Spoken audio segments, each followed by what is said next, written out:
Je m'interroge ce jour sur la question du traitement des déchets hospitaliers dans ce pays. Il y a quelques semaines, des images ont défrayé la chronique concernant le traitement des déchets hospitaliers à l'hôpital central de Yaoundé, où on a vu des amas de terre, des amas de déchets posés non loin de l'entrée. Trop de questions ont fusé, des interrogations pour aucune réponse. Au Cameroun en général, la gestion des déchets hospitaliers est réalisée dans des conditions peu satisfaisantes. Leur évacuation se fait sans précaution, dans la grande majorité des cas, au même titre que les ordures ménagères et autres déchets urbains.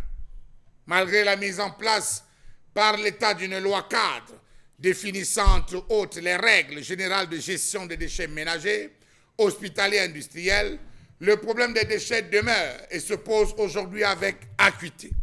Savez-vous que dans la plupart des formations sanitaires, des déficiences sont notées en termes de matériel de stockage et de collecte, de systèmes écologiques d'élimination, de faiblesse de connaissances et de médiocrité de comportement dans la manipulation des déchets hospitaliers? Savez-vous que l'accumulation des déchets hospitaliers tels que seringues et aiguilles, dû à l'abandon des matériels réutilisables au profit du matériel à usage unique et l'extension rapide de l'infection du VIH, ainsi que celle de nombreuses infections transmissibles qui l'accompagnent, ont rendu indispensable la mise en place d'un dispositif de gestion des déchets hospitaliers susceptible d'assurer la sécurité des populations et la protection de l'environnement. Les déchets hospitaliers concernent l'ensemble des rejets produits au niveau des formations sanitaires. Ils sont constitués de déchets solides et liquides présentant au nom des risques d'infection, de contamination, d'intoxication. Ils proviennent des services de diagnostic, de traitement, de prévention ou de recherche en matière de santé, mais aussi des administrations, des services de restauration, des buanderies, des morgues, etc. Question. Qui fait quoi, contrôle quoi, quand, comment et pourquoi dans les différentes formations sanitaires?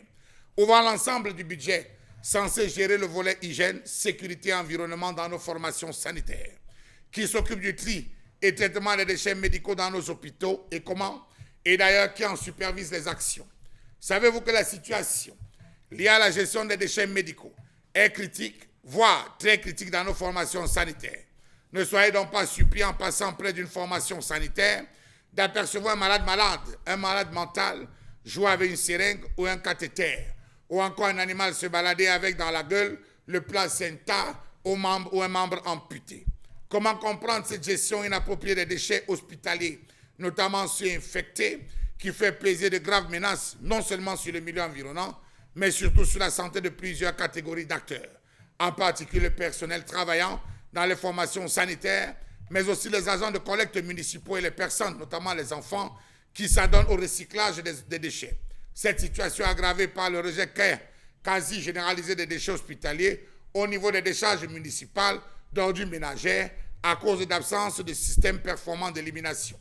Dans certaines formations, on s'arrange à choisir un coin de l'hôpital, on empaquette, on verse, on arrose de l'essence, on allume le feu. Est-ce que là aussi ne participe pas à une forme de pollution? Question. Savez-vous que les déchets hospitaliers constituent un réservoir de micro-organismes potentiellement dangereux, susceptibles d'infecter les malades hospitalisés, les agents de santé et le grand public?